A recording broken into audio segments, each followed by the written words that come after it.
वृंदावनेश्वरी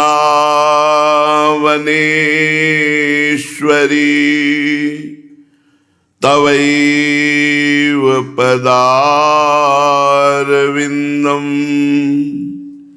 प्रेमामृतैकमकरन्द रसौघपूर्णम्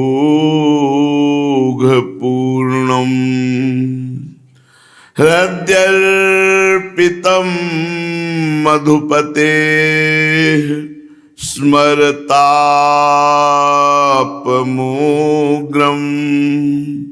निर्वापयत् परम शीतलमाश्रयामि परम शीतल माश्रयामि।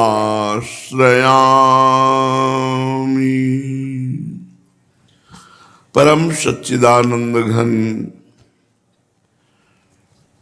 प्रेमानंद स्वरूप नवनिभृत निकुंज महामहिम परम पावन श्री वृंदावन धाम, श्री वृंदावन धाम के लाडिले युगल सरकार प्राणाराध्य प्राणप्रिय श्री श्यामा श्याम जो समस्त सहचरी वृंद खग मृग पशु पंछी तरुलता श्री यमुना रस रानी रज रानी समस्त ब्रजवासी परिकर के चरणों में कोटिशाह प्रणाम, कोटिशाह नमन, नमस्कार। उपासना और दिखावा दोनों अलग अलग हैं। उपासना दैन्यता और गुप्त, दिखावा अहंकार और प्रगट प्रकाशित कर देना। उपासना छिपाओ और वासना छपाओ, छप जाना और छिप जाना, बड़ा अंतर है। जब कोई छिपकर साधना करता है और उसकी साधन वृत्ति भगवदानंद की तरफ बढ़ती है तो भगवान के प्रताप से स्वयं उसका यश फैल जाता है। यदि वो उस यश का भोक्ता ना बने तो भगवान की कृपा से उसकी भगवत प्राप्ति में कोई बाधा नहीं हो सकती। यदि यश का भोक्ता बन गया तो थोड़ा विलंब हो जाएगा। कंचन, कामिनी, कीर्ति, ये तीन ऐसी खाइयां हैं जिनमें प्रायः लगभग सब गिर जाते हैं, कोई बिरला निकल पाता है। चलन चलन सब कोई कहे, बिरला पहुंचे कोय, एक कंचन एक कामिनी, दुर्लभ घाटी दोए। यहां कीर्ति को अभी नहीं लिया, कहा कि चलना चलना सब कोई कहते हैं भगवत मार्ग में, पर कोई बिरला पहुंच पाता है। नहीं तो एक कंचन एक कामिनी, ये दो घाटियां ऐसी जिसमें मार के गिरा दिया जाता है। अब कंचन तजना सहज है, सहज तिया का ने, मान बड़ाई ईर्ष्या दुर्लभ तजनाए। मान सकते हैं आप धन के त्यागी हैं, आप काम भोग के त्यागी हैं, पर प्रशंसा, यश कीर्ति अपनी और दूसरे की यश कीर्ति बढ़ती देख करके ईर्ष्या, मत्सरता, इससे बच पाना बहुत कठिन है। जो इससे भी बच जाए तब रिद्धियां सिद्धियां, जो इनसे भी बच जाए तब वो मोक्ष आदि, जब इनसे भी बच जाए तब प्रेम, और प्रेम का चरम रूप सहचरी स्वरूप। श्रीपाद प्रबोधानंद जी महाराज कह रहे हैं, सदा राधा कृष्ण प्रणय पुलका श्रुद गमम भूतः किशोरी कंदर्पाकुल कनक गौरांग लतिका प्रसाद सृगवस्ता भरण कृतभूषा प्रणयिनो प्रपद्ये श्री वृंदावन भुवि विचित्राखिल कला।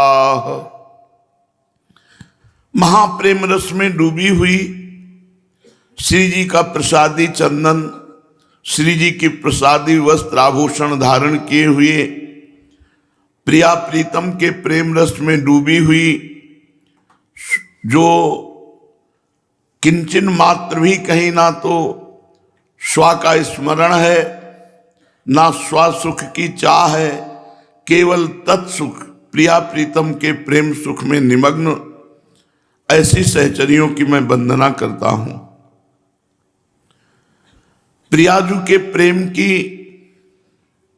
महावृत्ति में लालजू महाराज अपने आप को विस्मृत कर देते हैं और लालजू की आसक्ति देख करके प्रियाजू अपने आप को भूल जाती हैं और ऐसे प्रिया और प्रीतम दोनों की आसक्ति से युक्त होकर सहचरियां परम चैतन्य चेतना युक्त रह करके प्रिया प्रीतम की सेवा करती है। इसलिए सबसे बड़ा प्रेम सखियों का, जो प्रिया प्रीतम के प्रेम में अश्रुधारा प्रवाहित करती हुई अत्यंत सुंदर देह वाली प्रियाजू की सहचरियां कैसी हैं? अत्यंत सुंदर देह वाली, करोड़ करोड़ लक्ष्मियों को भी आश्चर्यचकित कर देने वाली सुंदरता श्री जी की दासियों में है, सहचरियों में है।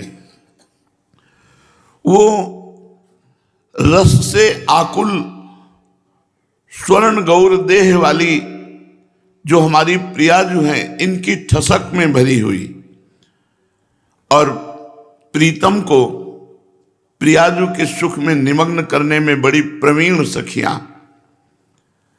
जो समस्त कलाओं में जानने वाली किशोरी गणों में सर्वश्रेष्ठ हैं, ऐसी सखियों को मैं वृंदावन की भूमि से बार बार प्रणाम करता हूं। ऐसा क्यों कहा वृंदावन की भूमि से? क्योंकि बिना वृंदावन भूमि के सखियों का परिचय ही नहीं मिल सकता। जब तक वृंदावन की रज का सेवन नहीं होगा तब तक सखियों का परिचय नहीं हो सकता। श्री ध्रुवदास जी बलिहारी जाते हैं सखियों की, हो निज सखियन की बलिहारी, जुगल प्रीति अरु रूप जिन्हीं के, जीवन यह सुधारी, हो निज सखियन की बलिहारी। प्रिया प्रीतम की निज सखियों की मैं बलिहारी जाती हूं। सखियों का जीवन क्या है? युगल सरकार, श्री श्यामा श्याम, श्री श्यामा श्याम लाडली लाल की प्रीति ही, लाडली लाल का सुख ही, लाडली लाल की सेवा ही सखियों का जीवन है। सखियों का जीवन लाडली लाल की प्रीति, लाडली लाल की सेवा, यही सखियों का जीवन है। ऐसी निज सखियों की मैं बलिहारी जाता हूं। नैन निमग हुए पान करत दिन, तिहि रस में रह लीन, सही न सकत पल पल कनि अंतर, जैसे जल में मीन। हर समय सखियों के नेत्र से प्रिया प्रीतम की रूप माधुरी का पान करते रहते हैं। एक क्षण के लिए भी कोई सखी प्रिया प्रीतम से बिलग नहीं होती। जहां ऐसा वर्णन है कि कोई सखी नहीं है, तो फिर लीला का वर्णन कौन सी सखी कर रही है? अगर कोई सखी नहीं है तो वो जो वर्णन कर रही सखी, उसने कैसे उस लीला को देख लिया? इसका आंतरिक भाव है कि प्रिया प्रीतम को पता है कि कोई सखी नहीं देख रही, लेकिन सब सखियां देख रही प्रिया प्रीतम को, क्योंकि इसमें स्पष्ट वर्णन है, सही न सकत पल पल कनि अंतर, जैसे जलते मीन हो निज सखियन की बलिहारी।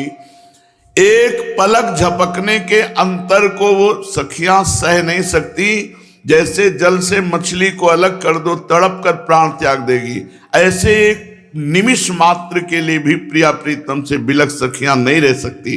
तो फिर लीला में जैसे वर्णन है कि यहाँ कोई सखी नहीं, प्रिया प्रीतम खेल रहे हैं, तो ये प्रिया प्रीतम को पता है कोई सखी नहीं, पर सब सखियां कुंज रंध्रों से प्रिया प्रीतम को देख रही छुप करके।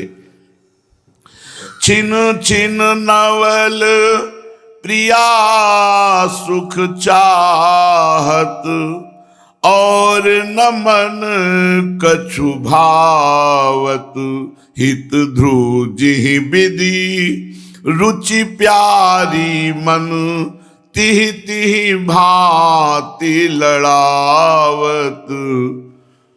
जैसी रुचि हमारी प्रियाजू की, यह है सिद्धि। हमारी प्रियाजू की इस समय क्या रुचि है, ये सखियों के मन में आ जाता है, क्योंकि सखी का मन, प्रियाजू का मन, लालजू का मन एक है। प्रियाजू के मन में जो आया वही सखियों के मन में आ गया, सखियों के मन में आया वही प्रियालाल के मन में आया। सखियन की उरैसी आई, ब्याह विनोद रचे सुखदाय। उसी समय दूल्हा दुल्हन बनकर ब्याह के लिए राजी प्रिया प्रीतम। छिन छिन नवल प्रिया सुख चाहत, सखियों का सुख क्या है, पल पल में प्रिया प्रीतम को सुख प्रदान करना।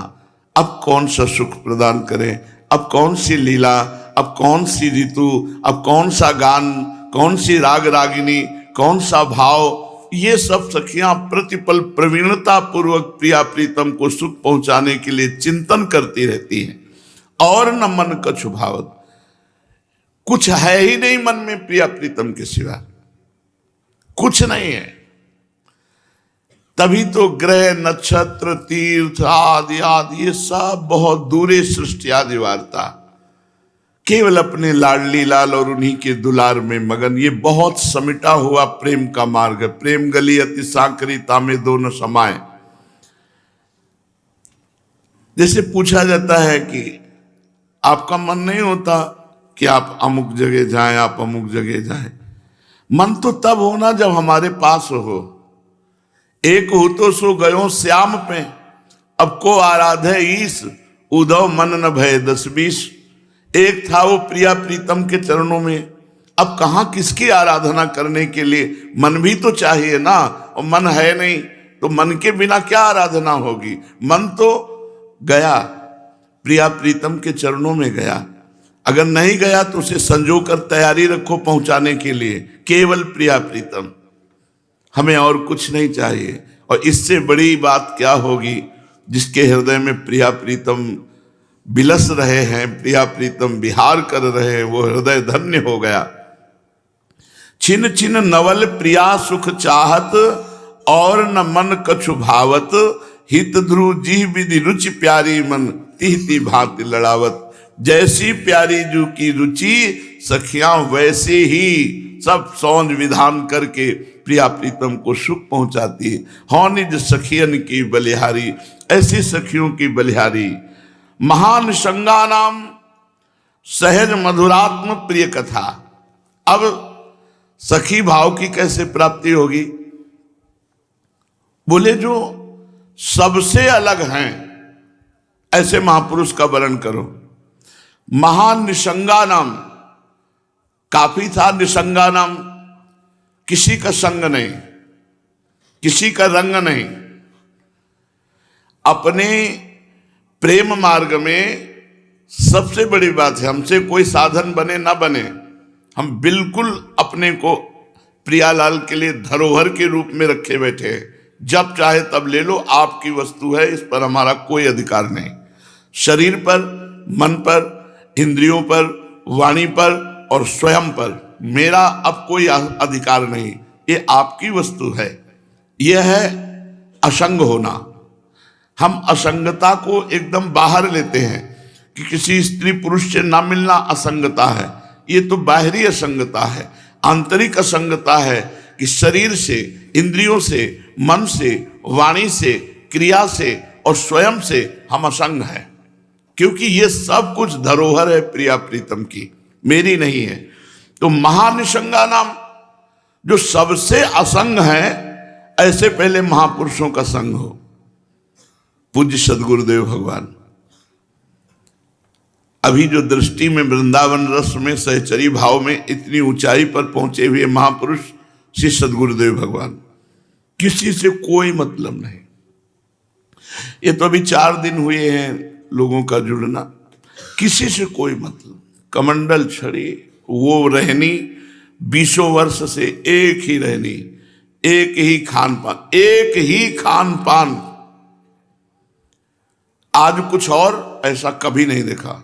2 रोटी सब्जी, शाम के आधा लीटर दूध, श्री जी का भोग, 12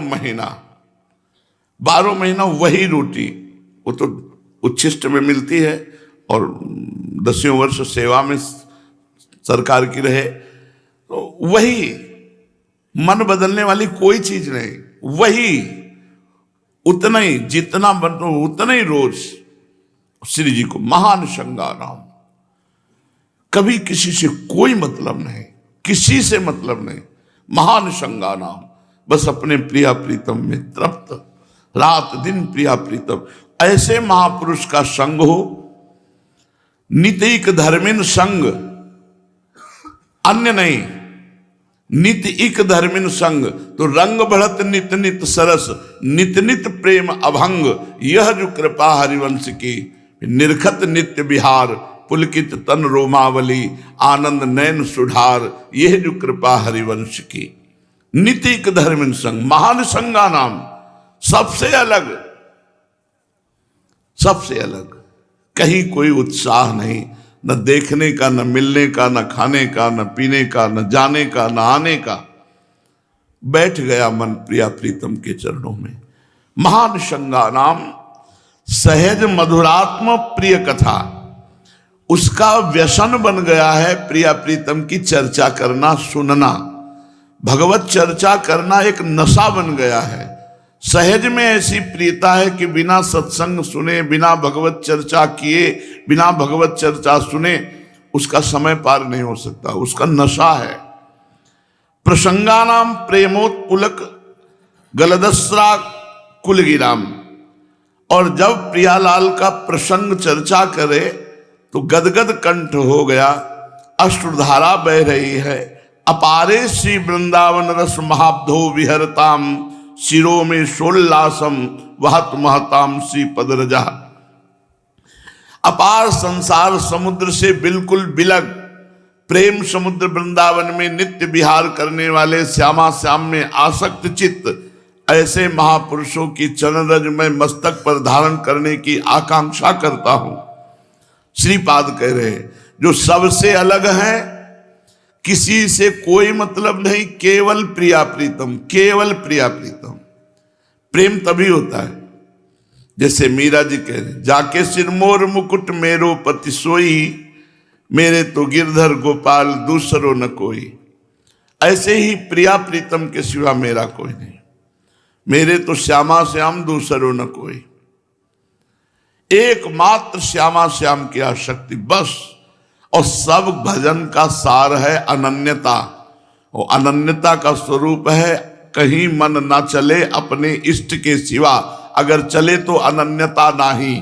श्री ध्रुवदास जी ने कहा, ऐसे महापुरुषों का संग मिल जाए जो निसंगा नाम, महानिसंगा नाम। ऐसे महापुरुषों का संग मिल जाए जिनका स्वभाव बन गया है प्रिया प्रीतम की चर्चा करना, भगवत चर्चा करना, भगवत चर्चा सुनना और भगवत चर्चा करते करते अश्रुप प्रवाह होना, गला अवरुद्ध हो जाना, रोमांचित हो जाना। तो श्रीपाद कह रहे हैं, ऐसे महापुरुषों की चरण रज में मस्तक पर धारण करने की आकांक्षा करता हूं, क्योंकि ऐसी चरण रज धारण करने पर वही रस आ जाएगा जो उनके हृदय में है। जिनके जाने जानिए युगल चंद सुकुमार, श्री ध्रुवदास जी ने लिखा है, उनकी चरण रज माथे पे धारण करो और उनको प्रिया प्रीतम से भी बढ़कर मानो। तिनको तिनहुन ते अधिक, प्रिया प्रीतम से अधिक भाव उन रसिक महापुरुषों में हो जिनके परिचय कराने से हमारा प्रिया प्रीतम से परिचय हुआ है। एक बोर्ड में आज लिखे हुए थे कि जो जानना है वो यही जाना कि तुम्हें जाना नहीं जा सकता। गलत लिखे हो तुम। जो जानना है वो यही जानना है कि हमारा तुम्हारा संबंध क्या है। जाना नहीं जा सकता तो इतने ब्रह्म ऋषियों ने जाना क्या, झूठ जाना क्या? इतने महापुरुषों ने जाना, सम्यक रूप से जाना, पर वो अनंत है। इसलिए एक शब्द कहा जाता है कि सम्यक रूप से जानते हुए भी पूर्ण जाना नहीं जा सकता, क्योंकि वो अनंत है। वो बाहर की बात है, वृंदावन में नहीं। जो रस नेति नेति श्रुति भाख्यो ताको तयधर सुधारस चाख्यो। वृंदावन में ये बोर्ड काम नहीं करेगा कि जानने में केवल यही जाना कि तुम्हें जाना नहीं जा सकता। नहीं, तुम्हारी रग रग जानते हैं, तुम्हारी एक एक हरकत जानते हैं। कैसे जानते हो? तुम्हारे नाम की कृपा से, तुम्हारे पावन चरित्र की कृपा से, तुम्हारे चरणों के आश्रय से।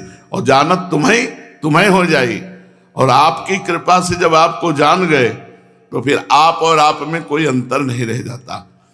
हमारे को जानना इतना ही है कि हमारा किसी से संबंध नहीं, इन्हीं से संबंध है। और इनसे क्या संबंध है ये गुरु बताएंगे। और गुरुदेव ने जो संबंध बता दिया उसी को सिद्ध कर ले, वह हो गया जीवन का परम लाभ। पूज्यपाद श्री उड़िया बाबा जी महाराज।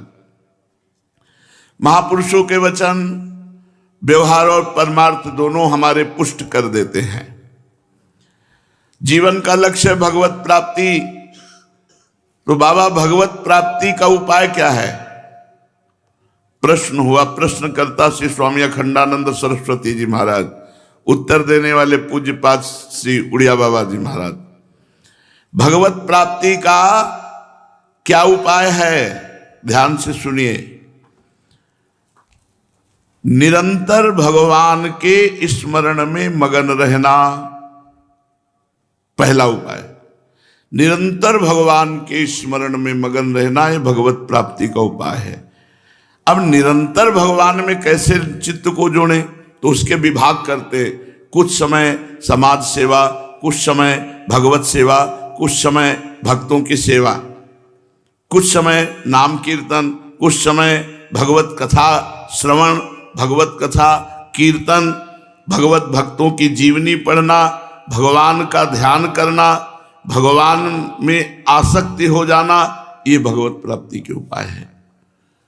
भगवत प्राप्ति का प्रथम उपाय निरंतर भगवत स्मरण। ये कैसे होगा?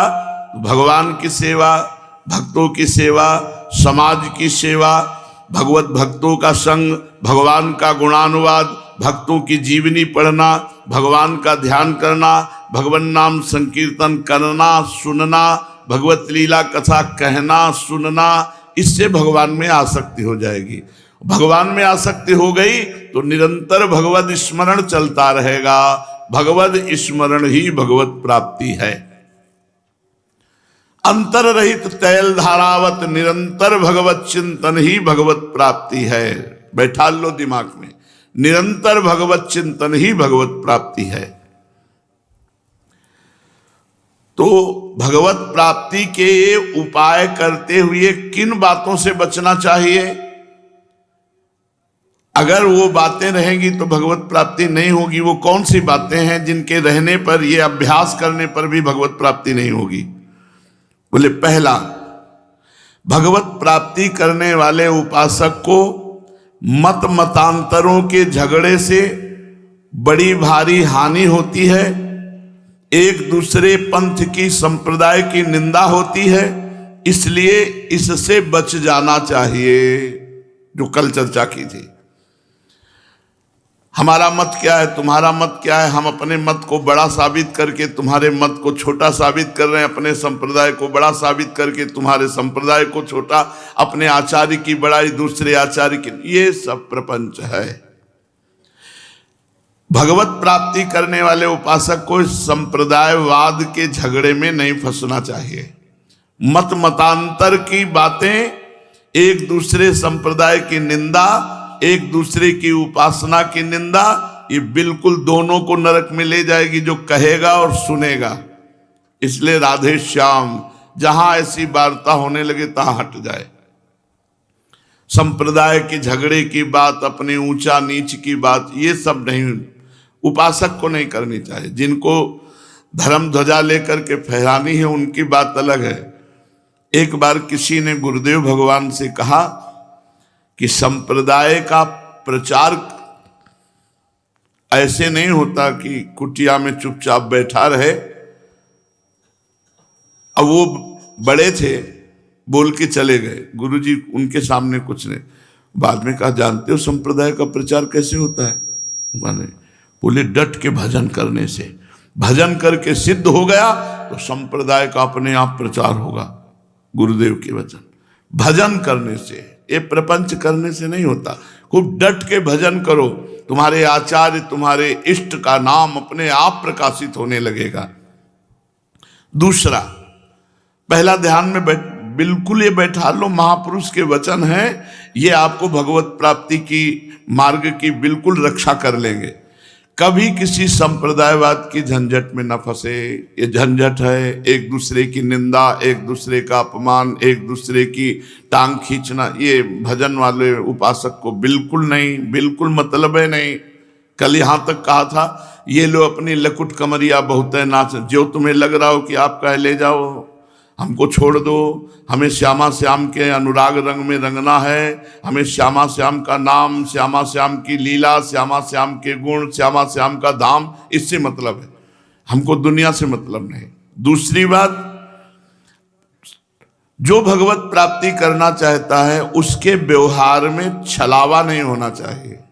कपट, दंभ, पाखंड, छलावा, कह कुछ रहे हो, कर कुछ रहे हो, दिखा कुछ रहे हो कुछ, ये सब नहीं होना चाहिए। बिल्कुल प्योर शुद्ध, जो बोलो वही आचरण में, जो आचरण में वही मन में, वही मन में वही वाणी में। मन, वाणी, आचरण एक, तो भगवत प्राप्ति में निर्विघ्नता। मन में कुछ और, वाणी में कुछ और, आचरण में कुछ और, भगवत प्राप्ति में बाधा पड़ जाएगी। तीसरा, बहुत ध्यान पूर्वक सुने, नवीन अवस्था के बालकों का संग न करें।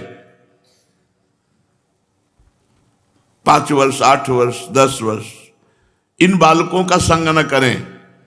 माताओं बहनों का संग न करें, भगवत विमुखों का संग न करें। 3 की बात कही। भगवत विमुख में जाके संग कुमति मति उपजय करत, भजन में भंग तजोरे मन हरि विमुखन को संग। चाहे वो वस्तु हो, व्यक्ति हो, स्थान हो, जिसके मिलने से भगवान की स्मृति में बाधा पड़ जाए उसका त्याग कर देना चाहिए। जाके प्रिय न राम वैदेही, तजिए ताहि कोटि बैरी सम यद्यप परम स्नेही।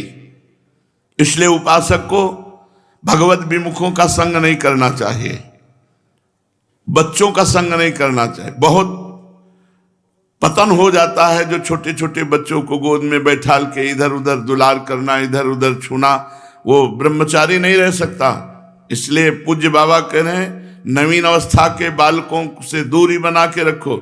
छोटे बच्चों को छुओ मत, दूर रहो, उनको खेलने के लिए छोड़ दो। तुम उनके समीप मत जाओ, उनको दुलार मत करो, उनको आलिंगन मत करो, उनको गोद में मत बैठा लो। और माताओं बहनों से, या जो स्त्री साधक है वो पुरुष से। कल आई थी साधिकाएं जैन धर्म की, क्या सुंदर रहनी, जो उनके वचन तो अमृतमय थे ही, बड़ी दैन्यता, बड़ा भाव और बड़ी पवित्रता, बड़ा वैराग्य। और जब उनको प्रसादी वस्त्र दिया गया तो उनका दूर से छोड़ दो, हमारे हाथ में स्पर्श भी नहीं होना चाहिए। जबकि साधु दे रहे हैं, कहा दूर से भैया, दूर से हमें छोड़ दो, हम लोगों की एक रहनी है, हम लोगों का एक नियम। बहुत अच्छा लगा, बहुत अच्छा लगा। अति दैन्य वाणी कि हम तो विहरण करने किसी और दिशा में जा रहे थे, लेकिन आपका जब सत्संग सुना तो आपके दर्शन की प्रबल लालसा से वो नंगे पैर चलते हैं, पद यात्रा ही करते हैं। तो परसों भी आए थे और बहुत से, और कल भी सखियां आई थी, बहुत अच्छा लगा। ऐसा थोड़ी कि पुरुष ही केवल संयम नियम का निर्वाह करके भगवत प्राप्ति करता है, नहीं। पुरुष नपुंसक नारीवा जीव चराचर कोय, सर्व भाव भज कपट तज मोहि परम प्रिय सोय। बहुत अच्छा लगा उनकी रहनी देख करके, उनकी पवित्रता, उनके शरीर से, उनके वस्त्रों से पवित्रता टपक रही थी, क्योंकि निरंतर तप परायण, कठोर तप परायण, खान पान में संयम रहता है, नंगे पैर पैदल चलना होता है, किसी का उपहास गाली ये सब सहना होता है। भ्रमण करने वाले संतों को प्रसाद मिलता रहता है, फिर वो तो स्त्री शरीर में है। कितना बड़ा तप है उनका, क्यों नंगे पैर विहरण कर रहे हैं और भिक्षा मांग करके अपने अनुकूल भिक्षा पाना और अपने को पवित्र रखना। तो माताओं बहनों को चाहिए कि पुरुष शरीर से, पुरुष शरीर को चाहे माताओं बहनों से, या जिस शरीर में आसक्ति हो उसका त्याग करना चाहिए भगवत प्राप्ति के लिए। बालकों से, भगवत विमुखों से और माताओं बहनों से दूरी बना के रहना चाहिए, जिसे भगवत प्राप्ति करनी है विरक्त भाव से। और गृहस्थ भाव में तो अपनी पत्नी में अनुराग और संपूर्ण जगत की माताओं बहनों में जननी भाव, जगदम्बा भाव। चौथा, प्रतिदिन कुछ समय बिल्कुल एकांत देना चाहिए अपने को, कुछ समय एकदम एकांत।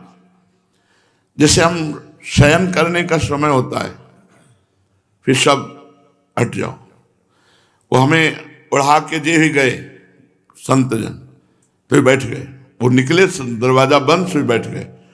पहले चित्त को एकाग्र करके प्रिया प्रीतम में लगा के, जब फिर एकदम नशे में हो गए प्रिया प्रीतम के चिंतन, बस धीरे से लेट गए।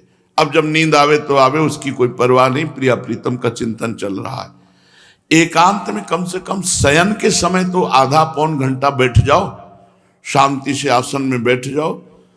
बहुत निद्रा से ज्यादा आपको सामर्थ्य मिलेगी इंद्रियों में भगवत चिंतन से।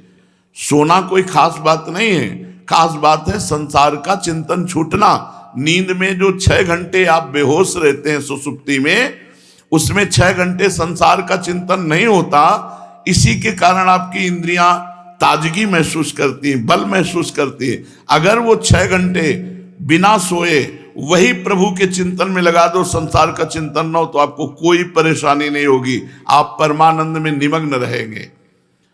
उपासक को चाहिए कि कुछ समय एकदम एकांत अपने को कर ले और उस समय अपनी मनोवृत्ति को देखे कि कहाँ जा रहे, काम में, क्रोध में, स्त्री में, पुरुष में, रुपया पैसा कहाँ जा रही है। फिर विवेक के द्वारा उसे काटे, नहीं नहीं सब संसार यही भोग रहा है, क्यों मन तू उधर जा रहा है, प्रभु की तरफ क्यों नहीं चल। उसे धीरे धीरे धीरे धीरे शांत करे। एकांत में मन अपना स्वरूप दिखाता है। तो साधक को कुछ समय तक एकांत रहकर, भगवान शंकराचार्य जी ने भी 5वां सूत्र ये लिखा है, एकांते सुखमास्यताम अथातो ब्रह्म जिज्ञासा। एकांत में बैठ करके ब्रह्म जिज्ञासा पूर्ण चिंतन करे, विचार परायण रहे। 5वां, विषयी पुरुषों के संग से पूर्ण रूप से बचना चाहिए। जो स्त्री भोगी हैं, जो नाना प्रकार की इंद्री के भोगों का भोग भोगते रहते हैं, इनके शरीरों में ऐसे परमाणु होते हैं जो आपको भोगों के लिए विवश कर देंगे। सहसा किसी को छू मत, कोई छू जाए अलग बात है, आप किसी को मत छू, दूरी बना के रखो। जब तक परिपक्व अवस्था ना आ जाए, सिद्धावस्था ना आ जाए, तब तक साधक को बहुत संभाल के अपने तन को, अपने मन को, अपनी इंद्रियों को रखना है। कितनी सामर्थ्य आ गई गांधारी जी के नेत्रों में। जिस दिन से सुना धृतराष्ट्र आंखों से अंधे हैं और वो मेरे पति बनेंगे, उसी समय कई परत के रेशम की कपड़े की पट्टी बांध ली कि जब पति संसार नहीं देखते तो मैं भी नहीं देखूंगी। और जब दुर्योधन युद्ध के समय की तैयारी कर रहा था, तब उन्होंने कहा आज बेटा मैं अपने आंख की पट्टी खोलूंगी, और खोलते ही तेरा शरीर वज्र का हो जाएगा जब हमारी दृष्टि पड़ेगी।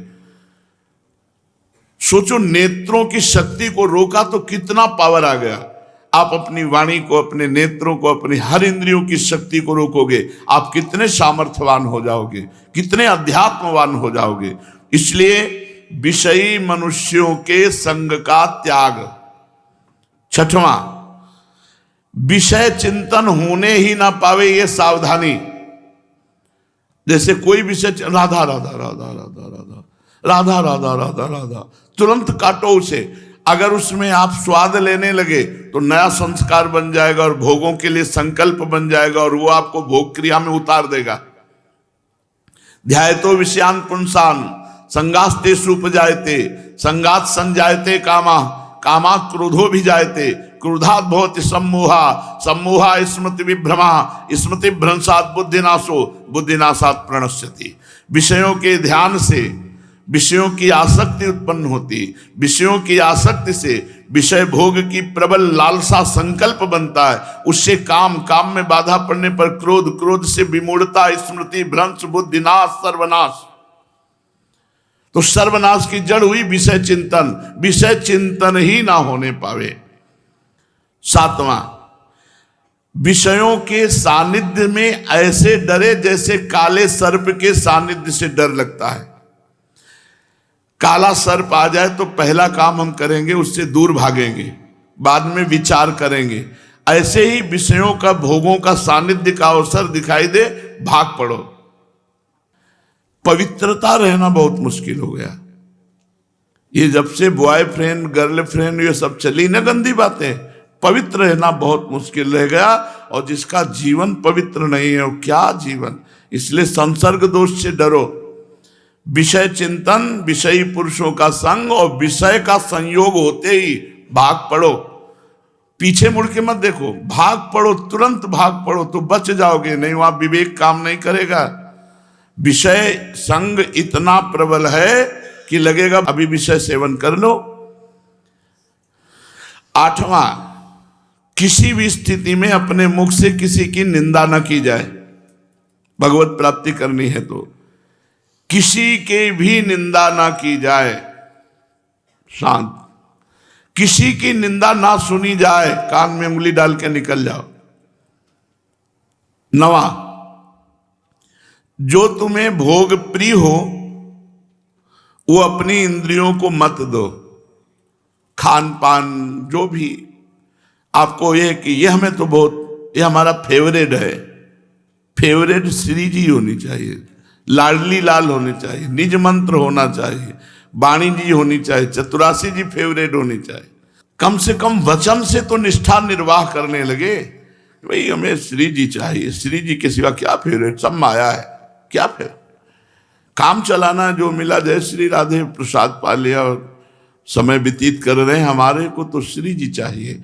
हृदय में ना हो तो वाणी से तो ऐसा बोलने लगे, लेकिन वाणी से अगर तुम कहोगे हमारा फेवरेट ये वस्तु, ये व्यक्ति, ये स्थान, ये नहीं, श्री जी के सिवा हमारा कोई फेवरेट नहीं।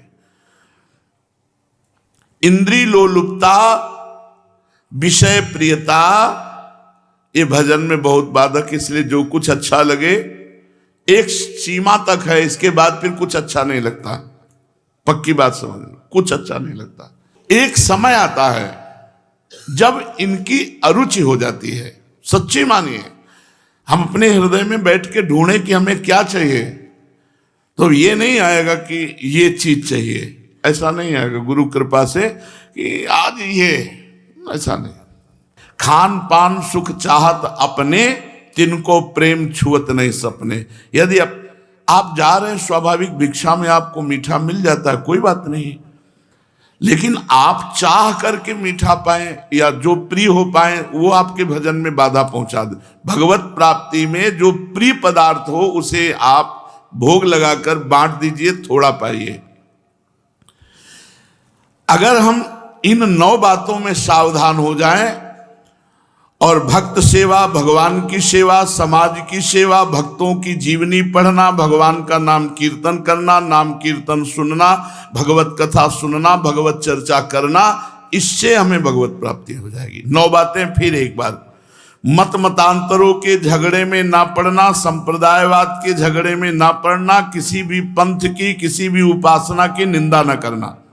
दूसरा, कपट व्यवहार का सर्वथा त्याग करना। तीसरा, स्त्री, बालक और भगवत विमुखों का त्याग करना, इनसे संग न करना। चौथा, प्रतिदिन कुछ समय एकांतवास करना। पांचवा, विषयी मनुष्यों का संग त्याग करना। छठवां, विषय चिंतन का त्याग करना। सातवां, विषयों के संग से सर्वथा डरते रहना। आठवां, किसी की भी निंदा ना करना ना सुनना। नवां, इंद्रिय लोलुपता भजन में बहुत बाधक है, इसका त्याग कर देना। 9 बातें त्याग करके यदि हम साधना अभ्यास करें तो बहुत जल्दी भगवत प्राप्ति हो जाएगी। चलते हैं श्रीमद् भागवत महापुराण। प्रसंग चल रहा है राजसूय यज्ञ महाराज युधिष्ठिर का। उसमें भगवान ने जरासंध का वध करा करके निर्विघ्न राजसूय यज्ञ के लिए समस्त राजाओं को जितवा करके राजसूय यज्ञ में प्रथम पूजा भगवान श्री कृष्ण की हुई। इसका केवल विरोध शिशुपाल ने किया। भगवान ने समय आने पर शिशुपाल को सुदर्शन चक्र से परम पद प्रदान किया। राजा परीक्षित ने कहा, महाराज अभी आपने पीछे कहा राजसूय यज्ञ में सब खुशी हुई है, लेकिन दुर्योधन दुखी हुआ, इसका क्या कारण था? दुर्योधन को क्यों पीड़ा हुई? श्री सुखदेव जी महाराज ने कहा, परीक्षित तुम्हारे दादा युधिष्ठिर बड़े महात्मा थे, उनके प्रेम बंधन से बंधकर सभी बंधु बांधवों ने राजसूय यज्ञ में विभिन्न सेवा कार्य स्वीकार किया था। भीमसेन को भोजनालय की सेवा दी गई थी, क्योंकि जो भोजन पाने में प्रवीण होता है वही पवाने में भी प्रवीण होता है। वैसे जब भंडारा हो तो पवाने वालों को अच्छी अच्छी चीज पहले पवा देनी चाहिए, पहले पवा देनी चाहिए बाल भोग में ही, जिससे उनका मन न चले यहां तक हो बांटो पवाओ, नहीं उनका मन चलेगा ना। भूखे रहने पर बांटने में कम हिम्मत पड़ती है, तो ऐसे पहले पवा दो। शुद्ध बात यह है कि परोसने वालों को बाल भोग में अच्छे से पवा दो। ये नहीं कि उनको बाल भोग में पोहा पवा दिया और बांटने के लिए हाँ अच्छी अच्छी चीजें, तो बात नहीं बनी। उनको बाल भोग में वही पवाओ अच्छी चीजें। तो भोजन भीमसेन कोषाध्यक्ष, कल बताया था भगवान का आशीष था कि जो राजसूय यज्ञ में कोष से बांटा जाएगा उससे दुगना कोष में आ जाएगा। तो ये हुआ कि इतना उदार कौन है जो ऐसा बांट सके? तो दुर्योधन, क्योंकि वो जल करके कोष लुटाना चाहता था, तो जितना लुटाए उतना ही डबल हो जाए, तो कोषाध्यक्ष बनाया गया दुर्योधन को। सहदेव अभ्यागतों के स्वागत सत्कार में, नकुल विविध प्रकार की सामग्री एकत्र करने में, अर्जुन को गुरुजनों के आदर सत्कार में, और सबके पांव धोने की सेवा किसको मिली? अग्र पूजा जिनकी हुई थी भगवान श्री कृष्ण की, अग्र पूजा जिनकी हुई ऐसे महामहिम राजसूय यज्ञ में, जहां ब्रह्मा शंकर श्री कृष्ण द्वैपायन भगवान व्यासदेव जी बड़े बड़े महापुरुष, वहां सबसे पहली पूजा हुई भगवान श्री कृष्ण की। और छोटे छोटे राजाओं तक के चरण धोने की सेवा किसने स्वीकार की? भगवान श्री कृष्ण ने। जितने भी वहां राजसूय में आए थे सबके चरण धोने की सेवा भगवान श्री कृष्ण ने। द्रौपदी जी आदि भोजन परोसने का काम, और कर्ण खुले हाथों दान देने का काम। सात्विकी, विकर्ण, हार्दिक, विदुर, भूरिश्रवा, बाल्हिक के पुत्र संतर्दन राजसूय यज्ञ में ये सब विभिन्न सेवा कार्यों में थे। महाराज युधिष्ठिर का प्रिय और हित हो ऐसे भाव में जुटे हुए सब सेवा कर रहे थे। परीक्षित जब ऋत्वज सदस्य और भोग्य पुरुषों का तथा अपने इष्ट मित्र एवं बंधु बांधवों का सुमधुर वाणी, विविध प्रकार की पूजा सामग्री और दक्षिणादि से भली भांति सत्कार हो चुका, शिशुपाल भक्तवत्सल भगवान के चरणों में सुदर्शन चक्र के तेज से समा गया। तब धर्मराज युधिष्ठिर गंगा जी में यज्ञांत स्नान करने गए, जिसे अवभृत स्नान कहा जाता है। तब मृदंग, शंख, ढोल, नौबत, नगारे, नरसिंगे, तरह तरह के वाद्य बजने लगे। नर्तकियां आनंद से झूम झूम कर नाचने लगी। झुंड के झुंड गवैये गाने लगे। बीणा, बांसुरी, झांझ, मंजीरे बजने लगे। इनकी तुमल ध्वनि से सारे आकाश में शब्द गूंजायमान हो गया।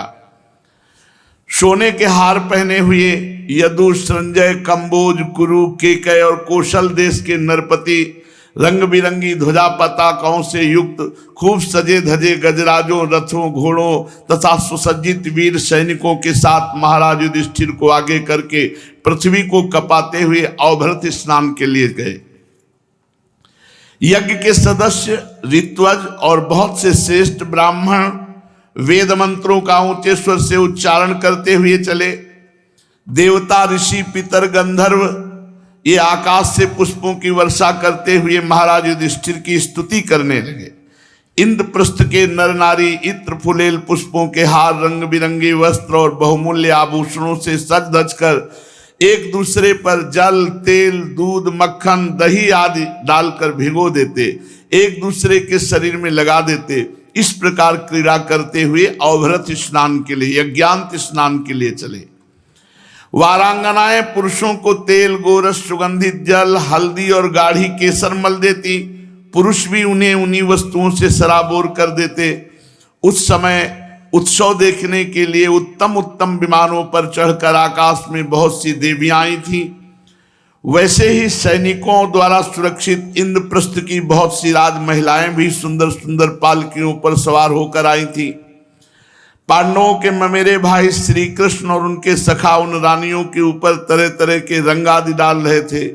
इससे रानियों के मुख लजीली मुस्कुराहट से खिल उठते थे, उनकी बड़ी शोभा होती थी।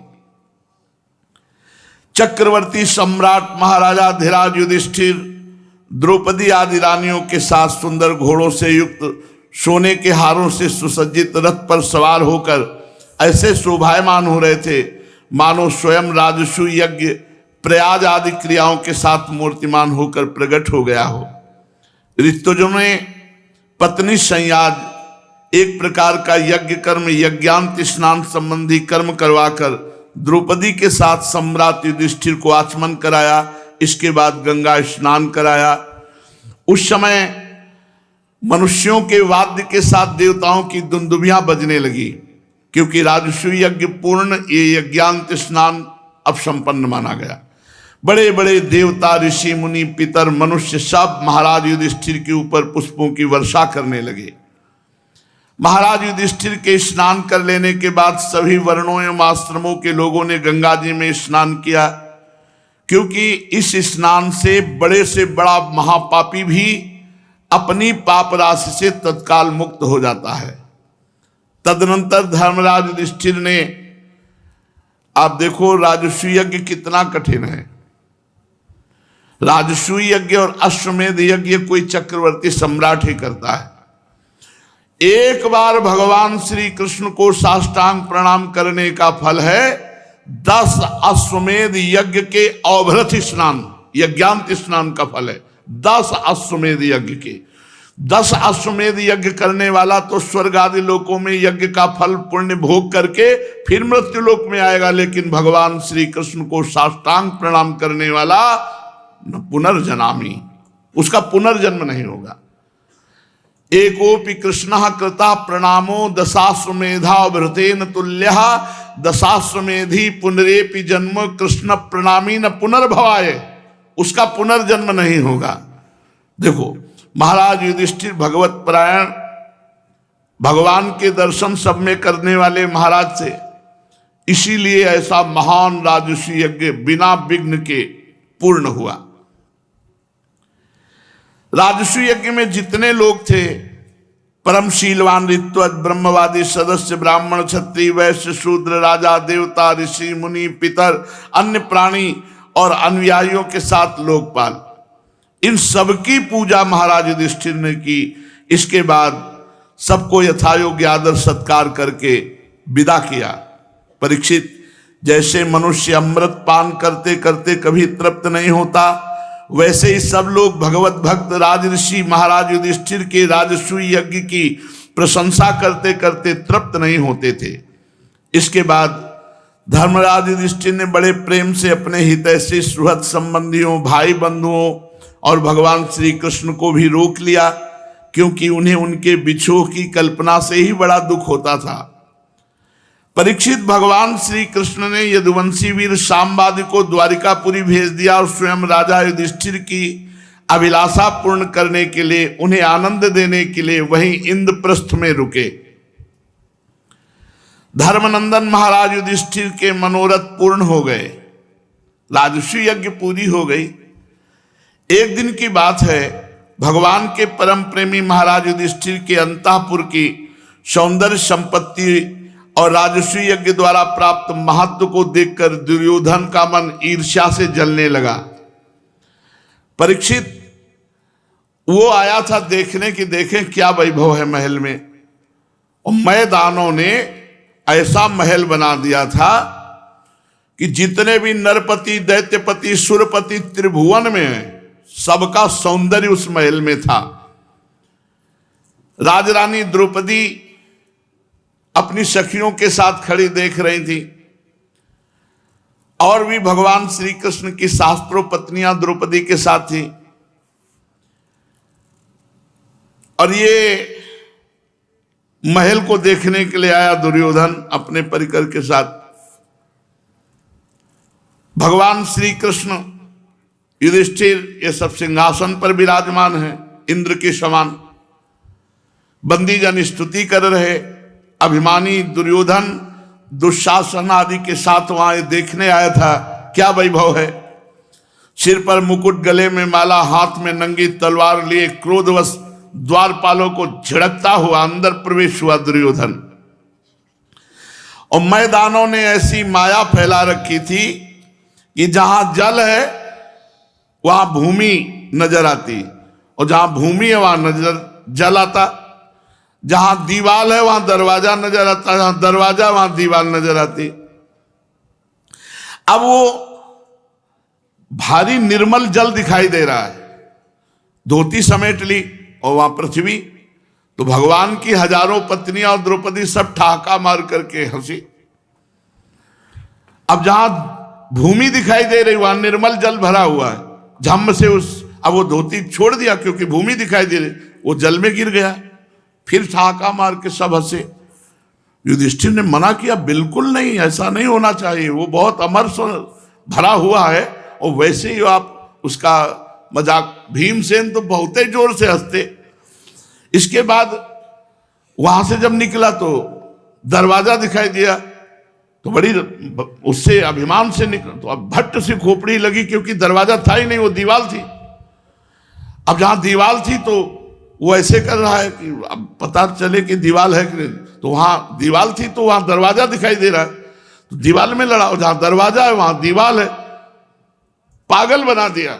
मैदानों की रचना ने उसको थोड़ी देर के लिए, वो घबरा गया, खड़ा हो गया कि क्या करूं, जहां दरवाजा है वहां दीवार, जहां दीवार है वहां दरवाजा दिखाई दे रहा, जहां जल है वहां भूमि दिखाई दे रही, जहां भूमि है वहां जल। उसको कुछ समझे में नहीं आया। जितने वहां नरपति आए थे सबने ठहाका मार करके। परीक्षित महाराज युधिष्ठिर खड़े हो गए, उन्होंने रोका, नहीं हंसना नहीं। भगवान श्री कृष्ण ने भीम और सबको इशारा किया, हंसो हंसो, तो सब हंसे, बड़े तुम मत हंसो। और सब जोर से इतनी हंसे कि दुर्योधन को आग लग गई। ऊपर देखा तो द्रौपदी और सब ठाका मार करके हंस। भारी अपमान है, राजकुमार है, कोई साधारण थोड़ी है, हस्तिनापुर का भावी सम्राट है दुर्योधन, कोई साधारण तो है नहीं। भारी क्रोध से जल गया और झिड़कता हुआ अपने मुंह को नीचा करके राजभवन से हस्तिनापुर चला गया। युधिष्ठिर जी हाहाकार करने लगे, अब गड़बड़ हो जाएगा। दुर्योधन को नाराज कर दिया गया, अपमानित कर दिया गया, और भगवान श्री कृष्ण मंद मंद मुस्कुरा रहे, क्योंकि ये आए ही पृथ्वी का भार उतारने के लिए हैं, ऐसे दुष्टों का विनाश कराने के लिए। दुर्योधन को जो भ्रम हुआ और ये जो हंसी मजाक हुई, इसमें प्रधान माया असुर की माया नहीं, श्री कृष्ण की माया थी। इसमें प्रधान कार्य, यहीं से महाभारत की नींव गड़ गई। अभी तक महाभारत की नींव नहीं गड़ी थी, अब महाभारत की नींव गड़ गई। जाते ही वहां प्रसंग चलाया शकुनी से, तो शकुनी ने कहा, मेरे पासे में इतनी दम है कि उनको आत्महत्या करनी पड़ेगी, सब छीन लूंगा, तुम केवल महाराज से अनुमति भर दिलाओ जुआ खेलने की, एक भी टका नहीं रहने दूंगा इनके पास, हमारे पासों में इतनी सिद्ध पासे हैं, मैं जीत लूंगा। परीक्षित, तुमने पूछा था कि राजसूय यज्ञ में दुर्योधन को जलन क्यों हुई थी, सो मैंने तुम्हें बताया। दुर्योधन ने जाकर के उदास होकर के बैठ गया। शकुनी गए और कहा, जीजाश्री, यदि दुर्योधन को बचाना चाहते हो तो कुछ उपाय कीजिए, नहीं दुर्योधन आत्महत्या कर लेगा। पांडवों के वैभव को देख करके और वहां अपमानित होकर के वो कोई साधारण पुरुष नहीं है जो जी सके। वो बहुत आसक्ति थी धृतराष्ट्र की दुर्योधन में। तो उन्होंने कहा कि धृतराष्ट्र जी ने कहा, क्या उपाय हो सकता है? बोले, हम बुलाते हैं दुर्योधन को, आप बात कर लो। बोले, बुलाओ। तो दुर्योधन को बुलाया गया। कर्ण, शकुनी, दुशासन, ये पूरा मंडली है, खट मंडली। हाँ, ये ऐसी मंडली है कि जो सर्वनाश करने वाली। दुर्योधन आके प्रणाम किए। धृतराष्ट्र ने कहा, क्यों उदास हो? आखिरकार उन्होंने अपने धनुष और तलवार ढाल के बल से इतना वैभव खड़ा किया है। तुम्हारे जो कुल परंपरागत वैभव है वो तो तुम्हारे हाथ में। हस्तिनापुर, इंद्रप्रस्थ तो उन्होंने अपने बाजुओं के बल से खड़ा किया। तुम्हें ईर्ष्या क्यों होनी चाहिए? तो उनका पिताश्री, अगर आपको ज्ञान देना है तो मैं उठ के चला जाऊं, और यदि हमारी बात सुननी तो मान लो। हम सबके मन में एक उत्साह है कि हम पांडवों के साथ जुआ खेलें। तो उन्होंने कहा कि युधिष्ठिर तो जुआ खेलना जानता नहीं। उनका, आपको केवल अनुमति देनी, हम सब राजकुमार बैठ के खेलेंगे, आपको क्या परेशानी है? धृतराष्ट्र ने कहा, एक बार विदुर जी से पूछ लेते, क्योंकि महामंत्री थे।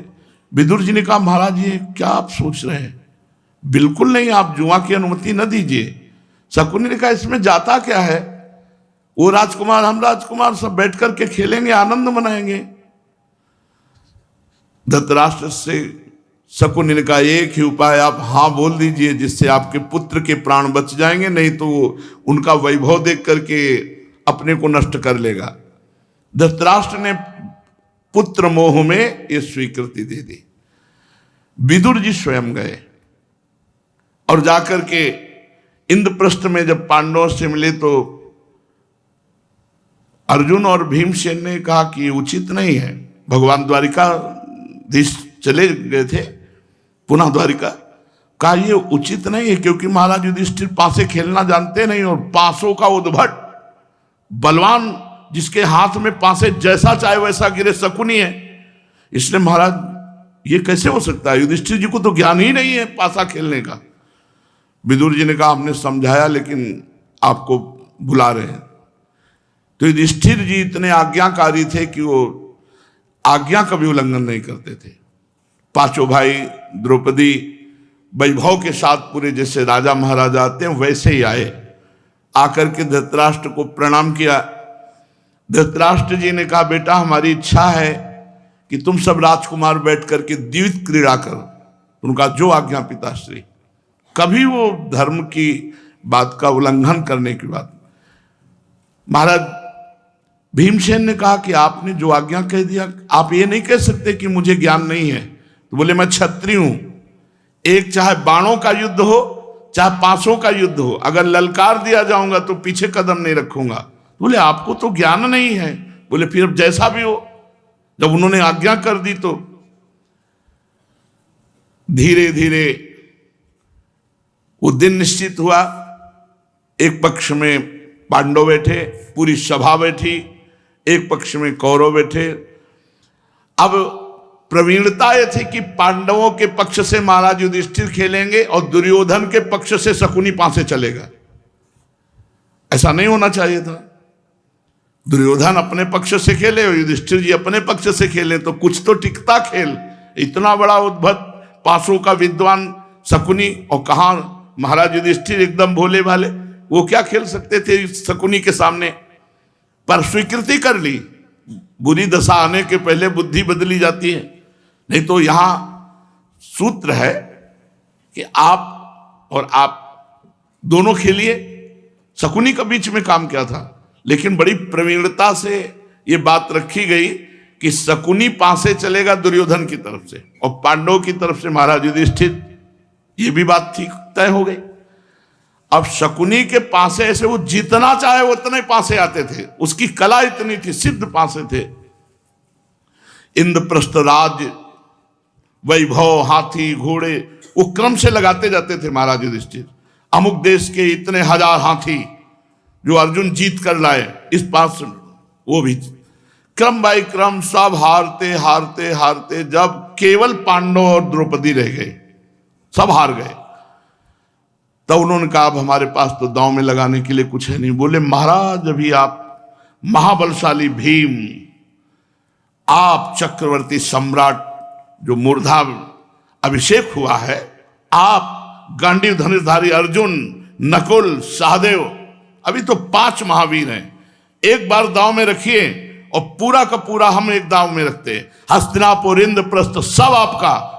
एक बार में आप, अगर आप हार गए तो आप दास होंगे, और अगर आप जीत गए तो आप हस्तिनापुर और इंद्रप्रस्थ के चक्रवर्ती सम्राट होंगे। भीमसेन खड़े हुए, उन्होंने कहा भैया बस करो अब, नहीं तो तुम्हारी, आज तक जो नहीं बोला, तुम्हारी भुजाएं उखाड़ देंगे। हमारे समस्त भाइयों को, महाराज युधिष्ठिर तो उस समय भाव में तो उनका रखा 5 पांडवों को, और वो तो उसका क्षण में जीत लिया। तो हुआ खेल बंद करो, मैं तुम्हारा दास हूं, जितने दिन आपकी इच्छा हो उतने दिन हम 5 भाइयों से दास्ता करवाए। बोले खेल अभी बंद नहीं होगा, अभी तो एक महान रत्न रह गया तुम्हारे हाथ में, द्रौपदी। अगर द्रौपदी को रख दो तो तुम 5 भाइयों सहित संपूर्ण इंद्रप्रस्थ, हस्तिनापुर सब वापिस। और अगर द्रौपदी को तुम हार गए तो फिर वो हमारी दासी होगी। महाराज ने स्वीकृति दे दी। हां, फिर भीमसेन को नहीं रहा गया, खड़े हुए उनका, आप कह रहे तुम्हारी दोनों भुजा उखाड़ कर आग में जला देंगे, कौन सुनने वाला। अब वो तो सिद्ध पासों का खेल जीत गया, द्रौपदी को हार गए पांडव, पूरी सभा उदास की। अब वो धर्म का ऐसा स्वरूप महाराज युधिष्ठिर का है कि बड़ा सूक्ष्म विषय धर्म का, जो धर्मराज युधिष्ठिर ही जानते हैं। कर्ण ने कहा दुर्योधन जब द्रौपदी को जीत लिया तो महल में क्या करती, उसको घसीट करके यहां सभा में लाया जाए। तो होने लगा आपस में वार्ता, नहीं नहीं सभा में द्रौपदी को लाना उचित नहीं, वो कुलवधू है। तो उनका 5 जिसके पति हैं वो कुलवधू कोई लज्जावान होती है क्या। और गलत शब्द का प्रयोग किया कर्ण ने, बहुत ही निंदनीय शब्द का प्रयोग किया। 5 पतियों को रखने वाली ऐसे कह के बड़ा निंदनीय शब्द का प्रयोग किया। अर्जुन खड़े हुए सभा में कहा आज दासत्व को प्राप्त हो गया हूं भाई के कारण, ने अभी तेरी जवान काटता हूं, लेकिन आज मैं प्रण करता हूं अगर युद्ध हुआ तो मेरे ही बाणों से तेरी गर्दन कटेगी।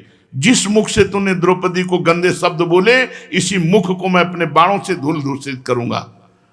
दुर्योधन ने जांग खोली और जांग ठोकते हुए कहा लाओ द्रौपदी को और ला करके जंघा पर बैठा लो, देखते हैं पांडव क्या करते हैं, हमारे दास हैं।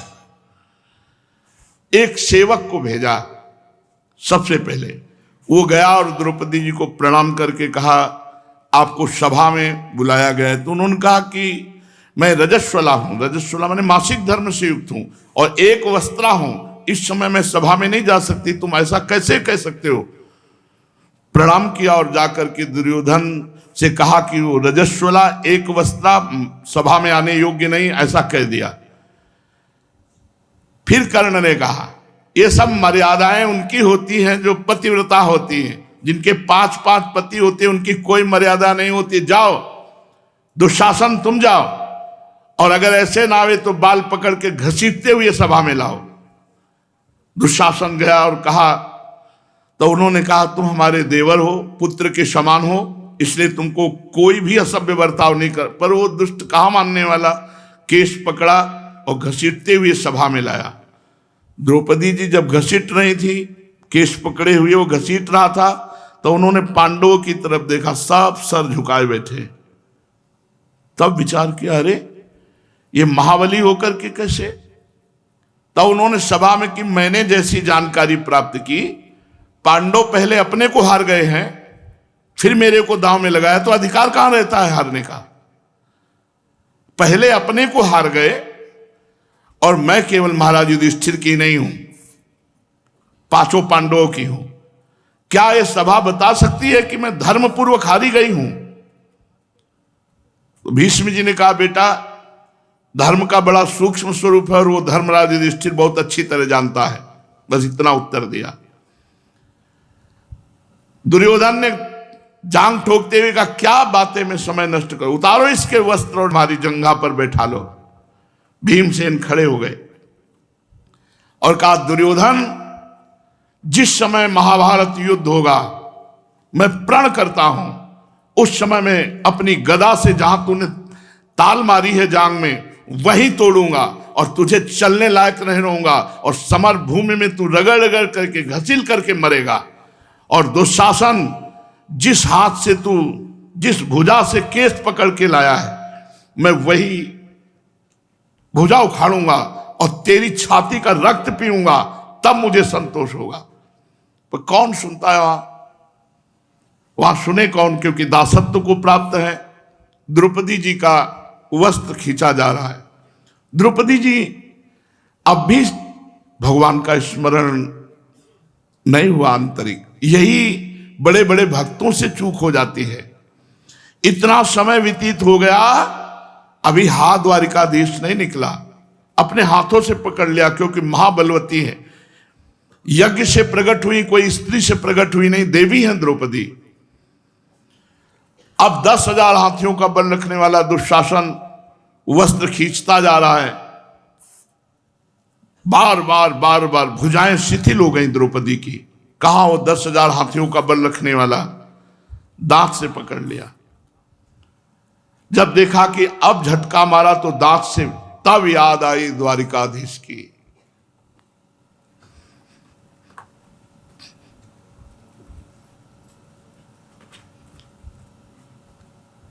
यही कमजोरी है, भक्ति में कमजोरी है कि सबसे बाद में भगवान की याद है। अगर बाल पकड़ के जब महल से घसीट रहा था, उसी समय भगवान को पुकार देती, तो होता ही नहीं है। पर वो होता है, अन्य आश्रय बना रहता है, 5 पतियों का आश्रय, सभा का आश्रय, भुजाओं दांत का आश्रय। जे ही द्रौपदी जी ने हा गोविंद, उस परिस्थिति को चित्त से जोड़ के देखो। जो एक महारानी अभी थोड़े समय पहले ही अवभृत स्नान किया राजस्व यज्ञ में, इतना महान सौभाग्य, उसी को सभा में नंगा किया जा रहा है। ये थोड़ा चित्त से जब जोड़ के देखोगे उस समय का, हा गोविंद, हा द्वारिकावासिन, आंख मूंद ली, बस ऐसे खड़े हो गई, अब जैसी आपकी इच्छा हो। यहां से वस्त्र नहीं हटा, अंबर लग गया रंग बिरंगे वस्त्रों का। दुशासन थकित होकर गिर गया खींचते खींचते। गांधारी जी आए और धृतराष्ट्र का वैसे ही आंखों से अंधे हो, क्या पूरे परिवार का नाश कराना चाहते हो? एक पतिव्रता देवी का इस तरह अपमान करने से पूरी सभा मारी जाएगी, पूरी सभा मारी जाएगी। मैं पक्का घोषणा करती हूं, एक पतिव्रता का अपमान पूरी सभा की आयु नष्ट हो जाएगी। इसलिए मैं कहती हूं किसी भी तरह अपने पुत्रों की आयु को बचा लो, नहीं ये नष्ट हो जाएंगे। द्रौपदी को बुलाया धृतराष्ट्र ने, कहा बेटा मैं पूरा राज्य वापस करता हूं, जो भी जुए में हारे गए सब कुछ वापस करता हूं।